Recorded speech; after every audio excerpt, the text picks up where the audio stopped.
Capítulo 3. Do Poder Judiciário. Seção 1. Disposições Gerais. Artigo 92. São órgãos do Poder Judiciário: 1. O Supremo Tribunal Federal. E ao Conselho Nacional de Justiça. 2. O Superior Tribunal de Justiça. E o Tribunal Superior do Trabalho. 3. Os Tribunais Regionais Federais e Juízes Federais. 4. Os Tribunais e Juízes do Trabalho. 5. Os Tribunais e Juízes Eleitorais. 6. Os Tribunais e Juízes Militares. 7. Os Tribunais e Juízes dos Estados e do Distrito Federal e Territórios. Parágrafo 1º. O Supremo Tribunal Federal, o Conselho Nacional de Justiça e os Tribunais Superiores têm sede na capital federal. Parágrafo 2º. O Supremo Tribunal Federal e os Tribunais Superiores têm jurisdição em todo o território nacional. Artigo 93. Lei Complementar, de iniciativa do Supremo Tribunal Federal, disporá sobre o Estatuto da Magistratura, observados os seguintes princípios. 1. Ingresso na carreira, cujo cargo inicial será o de juiz substituto, mediante concurso público de provas e títulos, com a participação da Ordem dos Advogados do Brasil em todas as fases, exigindo-se do bacharel em Direito, no mínimo, 3 anos de atividade jurídica e obedecendo-se, nas nomeações, à ordem de classificação. 2. Promoção de entrância para a entrância, alternadamente, por antiguidade e merecimento, atendidas as seguintes normas. A. É obrigatória a promoção do juiz que figure por 3 vezes consecutivas ou 5 alternadas em lista de merecimento. B. A promoção por merecimento pressupõe 2 anos de exercício na respectiva entrância e integrar o juiz a primeira quinta parte da lista de antiguidade desta, salvo se não houver com tais requisitos quem aceite o lugar vago.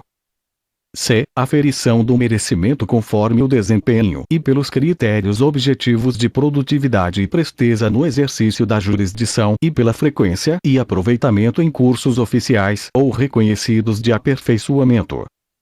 D. Na apuração de antiguidade, o tribunal somente poderá recusar o juiz mais antigo pelo voto fundamentado de 2/3 de seus membros, conforme procedimento próprio, e assegurada a ampla defesa, repetindo-se a votação até fixar-se a indicação. E. Não será promovido o juiz que, injustificadamente, retiver autos em seu poder além do prazo legal, não podendo devolvê-los ao cartório sem o devido despacho ou decisão. 3. O acesso aos tribunais de 2º grau far-se-á por antiguidade e merecimento, alternadamente, apurados na última ou única entrância. 4. Previsão de cursos oficiais de preparação, aperfeiçoamento e promoção de magistrados, constituindo etapa obrigatória do processo de vitaliciamento a participação em curso oficial ou reconhecido por Escola Nacional de Formação e Aperfeiçoamento de Magistrados. 5. O subsídio dos ministros dos tribunais superiores corresponderá a 95% do subsídio mensal fixado para os ministros do Supremo Tribunal Federal e os subsídios dos demais magistrados serão fixados em lei escalonados, em nível federal e estadual, conforme as respectivas categorias da estrutura judiciária nacional, não podendo a diferença entre uma e outra ser superior a 10% ou inferior a 5%, nem exceder a 95% do subsídio mensal dos ministros dos tribunais superiores, obedecido, em qualquer caso, o disposto nos artigos 37, 11 e 39, parágrafo 4º. 6. A aposentadoria dos magistrados e a pensão de seus dependentes observarão o disposto no artigo 40. 7. O juiz titular residirá na respectiva comarca, salvo autorização do tribunal. 8. O ato de remoção ou de disponibilidade do magistrado, por interesse público, fundar-se-á em decisão por voto da maioria absoluta do respectivo tribunal ou do Conselho Nacional de Justiça, assegurada a ampla defesa. Via, a remoção a pedido de magistrados de comarca de igual entrância atenderá, no que couber, ao disposto nas alíneas A, B, C e do inciso 2 do caput deste artigo e no artigo 94 desta Constituição. Vide B. A permuta de magistrados de comarca de igual entrância, quando for o caso, e dentro do mesmo segmento de justiça, inclusive entre os juízes de segundo grau, vinculados a diferentes tribunais, na esfera da justiça estadual, federal ou do trabalho, atenderá, no que couber, ao disposto nas alíneas A, B, C e do inciso 2 do caput deste artigo e no artigo 94 desta Constituição. 9. Todos os julgamentos dos órgãos do Poder Judiciário serão públicos, e fundamentadas todas as decisões, sob pena de nulidade, podendo a lei limitar a presença, em determinados atos, às próprias partes e a seus advogados, ou somente a estes, em casos nos quais a preservação do direito à intimidade do interessado no sigilo não prejudique o interesse público à informação. 10. As decisões administrativas dos tribunais serão motivadas em sessão pública, sendo as disciplinares tomadas pelo voto da maioria absoluta de seus membros. 11. Nos tribunais com número superior a 25 julgadores, poderá ser constituído órgão especial, com um mínimo de 11 e o máximo de 25 membros, para o exercício das atribuições administrativas e jurisdicionais delegadas da competência do Tribunal Pleno, provendo-se metade das vagas por antiguidade e a outra metade por eleição pelo Tribunal Pleno. 12. A atividade jurisdicional será ininterrupta, sendo vedado férias coletivas nos juízos e tribunais de segundo grau, funcionando, nos dias em que não houver expediente forense normal, juízes em plantão permanente. 13. Um número de juízes na unidade jurisdicional será proporcional à efetiva demanda judicial e à respectiva população. 14. Os servidores receberão delegação para a prática de atos de administração e atos de mero expediente sem caráter decisório. 15. A distribuição de processos será imediata, em todos os graus de jurisdição. Artigo 94. 1/5 dos lugares dos tribunais regionais federais, dos tribunais dos estados, e do Distrito Federal e Territórios será composto de membros do Ministério Público, com mais de 10 anos de carreira, e de advogados de notório saber jurídico e de reputação ilibada, com mais de 10 anos de efetiva atividade profissional, indicados em lista sextupla pelos órgãos de representação das respectivas classes. Parágrafo único. Recebidas as indicações, o Tribunal formará lista tríplice, enviando-a ao Poder Executivo, que, nos 20 dias subsequentes, escolherá um de seus integrantes para a nomeação. Artigo 95. Os juízes gozam das seguintes garantias. 1. Vitaliciedade, que, no primeiro grau, só será adquirida após 2 anos de exercício, dependendo a perda do cargo, nesse período, de deliberação do tribunal a que o juiz estiver vinculado, e, nos demais casos, de sentença judicial transitada em julgado. 2. Inamovibilidade, salvo por motivo de interesse público, na forma do artigo 93, 8. 3. Irredutibilidade de subsídio, ressalvado o disposto nos artigos 37, 10 e 11, 39, parágrafo 4º, 150, 2, 153, 3 e 153, parágrafo 2º, 1. Parágrafo único. Aos juízes é vedado: 1. Exercer, ainda que em disponibilidade, outro cargo ou função, salvo uma de magistério. 2. Receber, a qualquer título ou pretexto, custas ou participação em processo. 3. Dedicar-se à atividade político-partidária. 4. Receber, a qualquer título ou pretexto, auxílios ou contribuições de pessoas físicas, entidades públicas ou privadas, ressalvadas as exceções previstas em lei. 5. Exercer a advocacia no juízo ou tribunal do qual se afastou, antes de decorridos 3 anos do afastamento do cargo por aposentadoria ou exoneração. Artigo 96. Compete privativamente: 1. Aos tribunais: a. Eleger seus órgãos diretivos e elaborar seus regimentos internos, com observância das normas de processo e das garantias processuais das partes, dispondo sobre a competência e o funcionamento dos respectivos órgãos jurisdicionais e administrativos. b. Organizar suas secretarias e serviços auxiliares e os dos juízos que lhes forem vinculados, velando pelo exercício da atividade correicional respectiva. c. Prover, na forma prevista nesta Constituição, os cargos de juiz de carreira da respectiva jurisdição. D. Propor a criação de novas varas judiciárias. E. Prover, por concurso público de provas, ou de provas e títulos, obedecido o disposto no artigo 169, parágrafo único, os cargos necessários à administração da Justiça, exceto os de confiança assim definidos em lei. F. Conceder licença, férias e outros afastamentos a seus membros e aos juízes e servidores que lhes forem imediatamente vinculados. 2. Ao Supremo Tribunal Federal, aos tribunais superiores e aos tribunais de justiça propor ao Poder Legislativo respectivo, observado o disposto no artigo 169. A. A alteração do número de membros dos tribunais inferiores.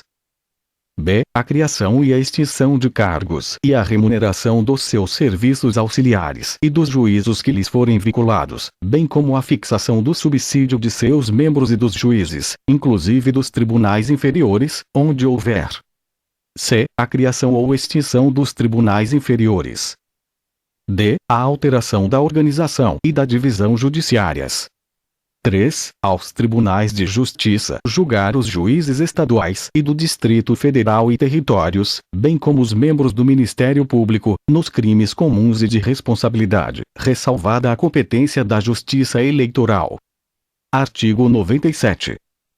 Somente pelo voto da maioria absoluta de seus membros ou dos membros do respectivo órgão especial poderão os tribunais declarar a inconstitucionalidade de lei ou ato normativo do poder público.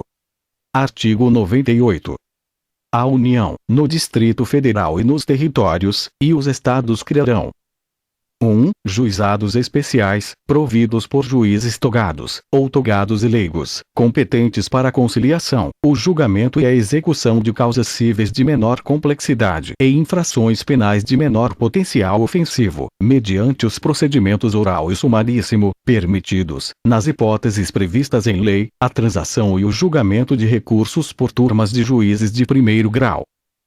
2. Justiça de paz, remunerada, composta de cidadãos eleitos pelo voto direto, universal e secreto, com mandato de 4 anos e competência para, na forma da lei, celebrar casamentos, verificar, de ofício ou em face de impugnação apresentada, o processo de habilitação e exercer atribuições conciliatórias, sem caráter jurisdicional, além de outras previstas na legislação. Parágrafo 1º. Lei Federal disporá sobre a criação de juizados especiais no âmbito da Justiça Federal. Parágrafo 2º. As custas e emolumentos serão destinados exclusivamente ao custeio dos serviços afetos às atividades específicas da Justiça. Artigo 99. Ao Poder Judiciário é assegurada a autonomia administrativa e financeira. Parágrafo 1º. Os tribunais elaborarão suas propostas orçamentárias dentro dos limites estipulados conjuntamente com os demais poderes na Lei de Diretrizes Orçamentárias. Parágrafo 2º. O encaminhamento da proposta, ouvidos os outros tribunais interessados, compete: 1. No âmbito da União, aos presidentes do Supremo Tribunal Federal e dos tribunais superiores, com a aprovação dos respectivos tribunais. 2. No âmbito dos Estados e no do Distrito Federal e territórios, aos presidentes dos tribunais de justiça, com a aprovação dos respectivos tribunais. Parágrafo 3º. Se os órgãos referidos no parágrafo 2º não encaminharem as respectivas propostas orçamentárias dentro do prazo estabelecido na Lei de Diretrizes Orçamentárias, o Poder Executivo considerará, para fins de consolidação da proposta orçamentária anual, os valores aprovados na lei orçamentária vigente, ajustados de acordo com os limites estipulados na forma do parágrafo 1º deste artigo. Parágrafo 4º. Se as propostas orçamentárias de que trata este artigo forem encaminhadas em desacordo com os limites estipulados na forma do parágrafo 1º, o Poder Executivo procederá aos ajustes necessários para fins de consolidação da proposta orçamentária anual. Parágrafo 5º. Durante a execução orçamentária do exercício, não poderá haver a realização de despesas ou a assunção de obrigações que extrapolem os limites estabelecidos na Lei de Diretrizes Orçamentárias, exceto se previamente autorizadas, mediante a abertura de créditos suplementares ou especiais. Artigo 100. os pagamentos devidos pelas fazendas públicas federal, estaduais, distrital e municipais, em virtude de sentença judiciária, far-se-ão exclusivamente na ordem cronológica de apresentação dos precatórios e a conta dos créditos respectivos, proibida a designação de casos ou de pessoas nas dotações orçamentárias e nos créditos adicionais abertos para este fim.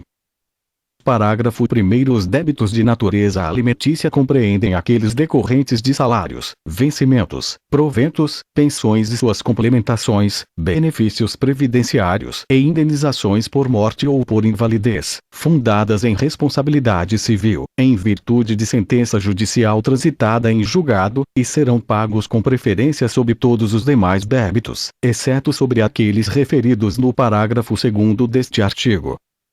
Parágrafo 2º. Os débitos de natureza alimentícia cujos titulares, originários ou por sucessão hereditária, tenham 60 anos de idade, ou sejam portadores de doença grave, ou pessoas com deficiência, assim definidos na forma da lei, serão pagos com preferência sobre todos os demais débitos, até o valor equivalente ao triplo fixado em lei para os fins do disposto no parágrafo 3º deste artigo, admitido o fracionamento para essa finalidade, sendo que o restante será pago na ordem cronológica de apresentação do precatório. Parágrafo 3º. O disposto no caput deste artigo relativamente à expedição de precatórios não se aplica aos pagamentos de obrigações definidas em leis como de pequeno valor que as fazendas referidas devam fazer em virtude de sentença judicial transitada em julgado. Parágrafo 4º. Para os fins do disposto no parágrafo 3º, poderão ser fixados, por leis próprias, valores distintos às entidades de direito público, segundo as diferentes capacidades econômicas, sendo o mínimo igual ao valor do maior benefício do regime geral de previdência social.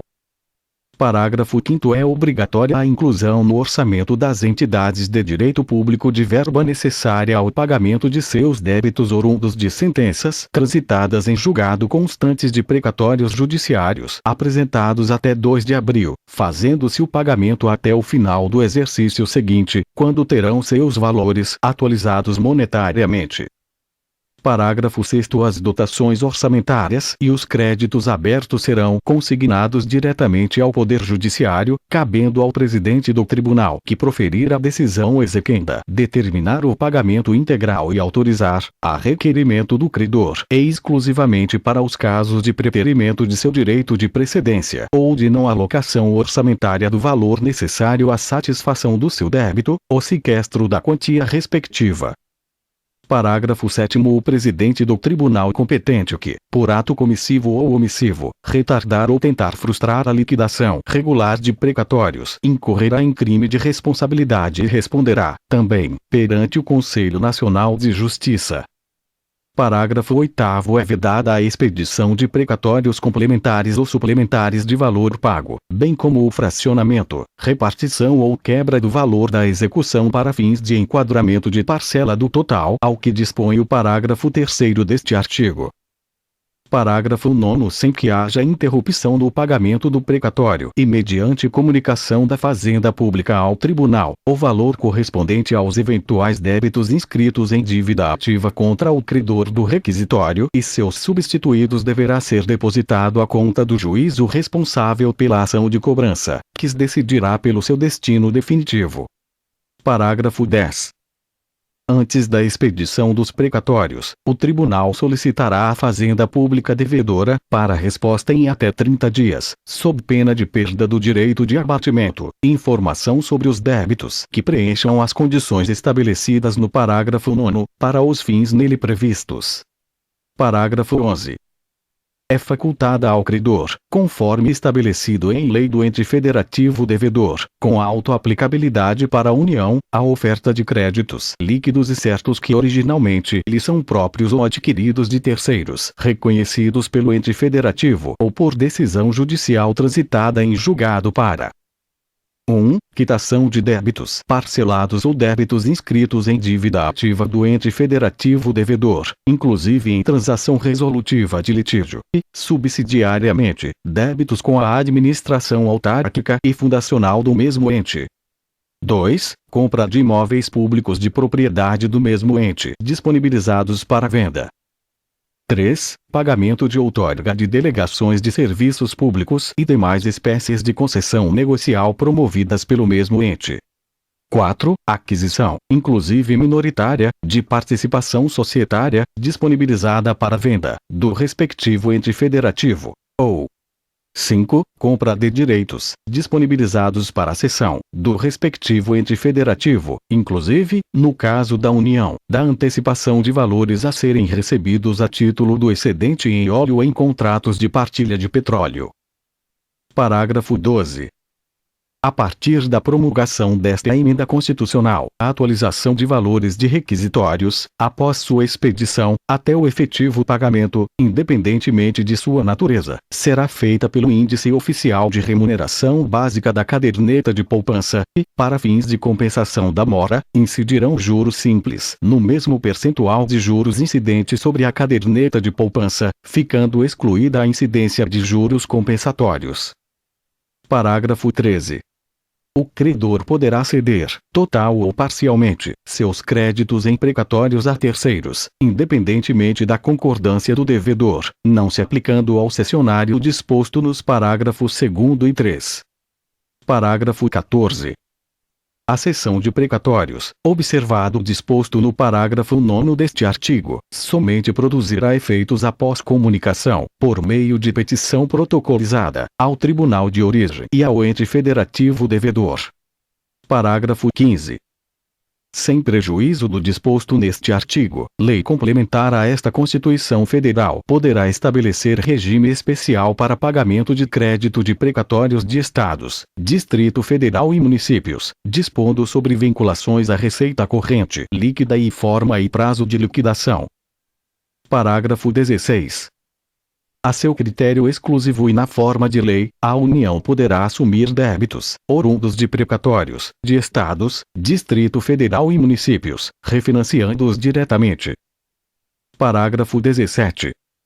A União, os estados, o Distrito Federal e os municípios aferirão mensalmente, em base anual, o comprometimento de suas respectivas receitas correntes líquidas com o pagamento de precatórios e obrigações de pequeno valor. Parágrafo 18.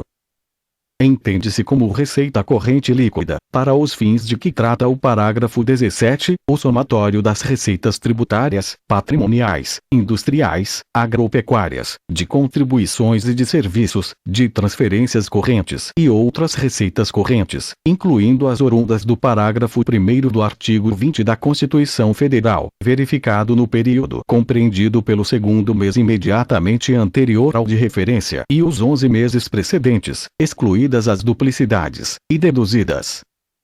1. Na União, as parcelas entregues aos Estados, ao Distrito Federal e aos municípios por determinação constitucional.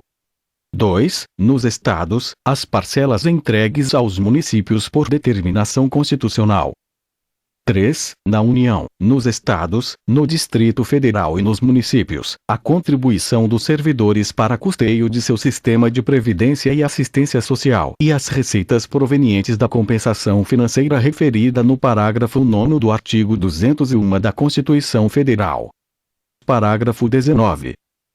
Caso o montante total de débitos decorrentes de condenações judiciais em precatórios e obrigações de pequeno valor, em período de 12 meses, ultrapasse a média do comprometimento percentual da receita corrente líquida nos 5 anos imediatamente anteriores, a parcela que exceder esse percentual poderá ser financiada, excetuada dos limites de endividamento de que tratam os incisos 6 e 7 do artigo 52 da Constituição Federal e de quaisquer outros limites de endividamento previstos, não se aplicando a esse financiamento a vedação de vinculação de receita prevista no inciso 4 do artigo 167 da Constituição Federal.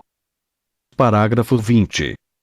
Caso haja precatório com valor superior a 15% do montante dos precatórios apresentados nos termos do parágrafo 5º deste artigo, 15% do valor deste precatório serão pagos até o final do exercício seguinte e o restante em parcelas iguais nos 5 exercícios subsequentes, acrescidas de juros de mora e correção monetária, ou mediante acordos diretos, perante juízos auxiliares de conciliação de precatórios, com redução máxima de 40% do valor do crédito atualizado, desde que em relação ao crédito não penda recurso ou defesa judicial e que sejam observados os requisitos definidos na regulamentação editada pelo ente federado. Parágrafo 21. Ficam a União e os demais entes federativos, nos montantes que lhes são próprios, desde que aceito por ambas as partes, autorizados a utilizar valores objeto de sentenças transitadas em julgado devidos à pessoa jurídica de direito público para amortizar dívidas, vencidas ou vincendas. 1. Nos contratos de refinanciamento cujos créditos sejam detidos pelo ente federativo que figure como devedor na sentença de que trata o caput deste artigo. 2. Nos contratos em que houve prestação de garantia a outro ente federativo. 3. Nos parcelamentos de tributos ou de contribuições sociais. E 4. Nas obrigações decorrentes do descumprimento de prestação de contas ou de desvio de recursos. Parágrafo 22.